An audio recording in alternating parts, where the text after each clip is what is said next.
Hello दोस्तों, कैसे हैं आप सब। आशा करता हूँ आप सब लोग स्वस्थ होंगे और मस्त होंगे।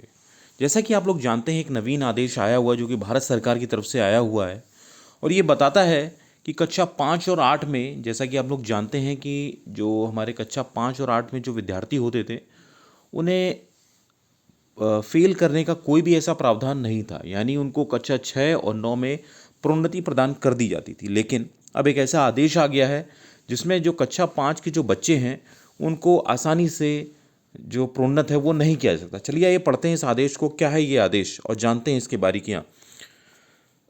ये जो आदेश आया हुआ है ये आप देख सकते हैं, केंद्र सरकार की तरफ से आया है। केंद्र सरकार निःशुल्क और अनिवार्य बाल शिक्षा का अधिकार अधिनियम 2009 की धारा 38 की उपधारा व खंड में प्रदत्त व्यक्तियों का प्रयोग करते हुए निःशुल्क और अनिवार्य बाल शिक्षा का अधिकार नियम 2010 को और संशोधन करने के लिए निम्नलिखित नियम बनाती है। अर्थात इन नियमों के संक्षिप्त नाम निःशुल्क और अनिवार्य बाल शिक्षा अधिकार 2024 है। ये सरकारी राजपत्र में उनके प्रकाशन की तारीख लागू होंगे। चलिए मतलब बेसिक जो चीज़ है वो समझते हैं।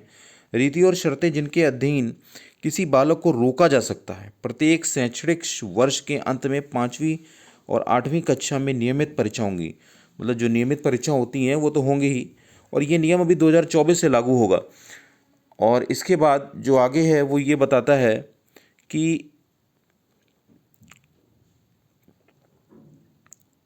में निर्दिष्ट नियम परीक्षा में संचालन के बजाय यदि कोई बालक समय समय पर यथाधिसूचित प्रोन्नति मानदंड को पूरा करने में असफल रहता है, यानी अगर वो असफल रहता है यानी उसको सफलता नहीं मिल रही है, यानी वो पास नहीं हो पा रहा है, तो उसे परिणाम घोषित होने की तारीख, जो भी जिस दिन आपका रिजल्ट घोषित हो रहा है उसके 2 माह की अवधि के भीतर उन्हें पुनः परीक्षा कराने के लिए अतिरिक्त अनुदेश तथा अवसर प्रदान किया जाएगा। ये देखिए साफ साफ लिखा हुआ है, उन्हें अवसर दिया जाएगा। यदि उपनियम में निर्दिष्ट पुनः परीक्षा में उपस्थित होने वाला बालक प्रोन्नति के मानदंड को पूरा करने में पुनः असफल रहता है, यानी अगर वो असफल रहता है फिर तो ये देखिए साफ साफ लिखा हुआ है कि अगर वो असफल रहता है तो यथास्थिति 5वीं कक्षा एवं 8वीं कक्षा में उसे रोक दिया जाएगा, यानी उसको अब वहीं पे रोक दिया जाएगा। साफ साफ लिखा हुआ है ये।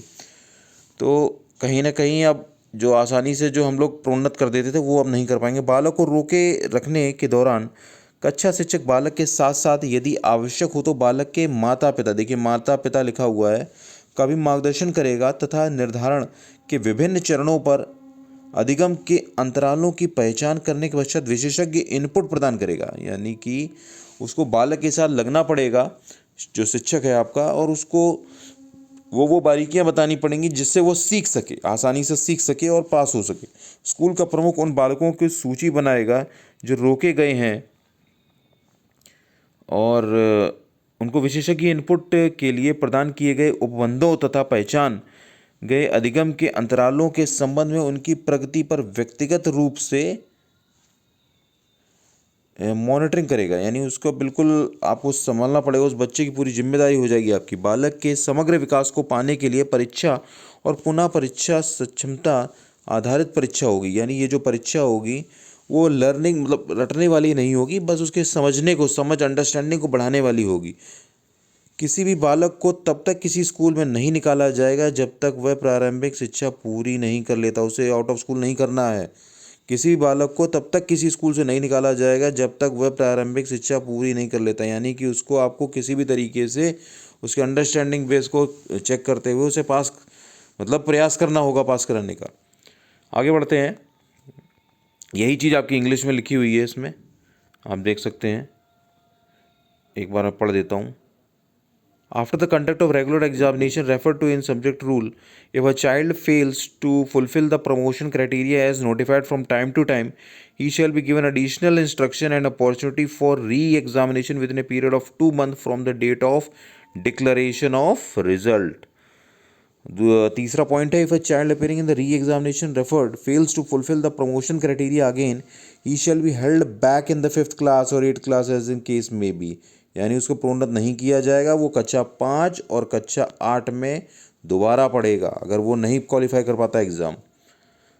इसके बाद आगे जो बात कही जा रही है, during the holding back of the child the class teacher shall guide the child as well as the parents को भी गाइड करेगा और बच्चे को भी गाइड करेगा if necessary and provide specialised input after identifying the learning gaps at various stages of assessment. The head of the school shall maintain a list of children who are held back and personally monitor the provisions provided for the specialized input to such children and their progress with respect to identify learning gaps. The examination re-examination shall be competency based. जो आपका examination होगा re-examination वो competency based होगा यानी understanding based. उसकी जो क्षमताएं होती हैं अधिगम क्षमताएं जो होती हैं लर्निंग आउटकम बेस्ड पे होगा to achieve the holistic development of the child and not be based on the memorisation रटने पे व्यवस्था पे नहीं होगा. Procedure skills. No child shall be expelled from any school till he completes elementary education. उसको out of school यानी बाहर नहीं निकालना है जब तक कि वो अपनी एलिमेंट्री एजुकेशन पूरी नहीं कर लेता है. तो ये आदेश है और इससे एक चीज़ क्लियर हो जाती है कि कहीं ना कहीं अब जो 5 और 8 के बच्चे जो जिनको प्रोन्नत कर दिया जाता था वो अब नहीं कर पाएंगे और उनको दोबारा री एग्जामिनेशन होगा.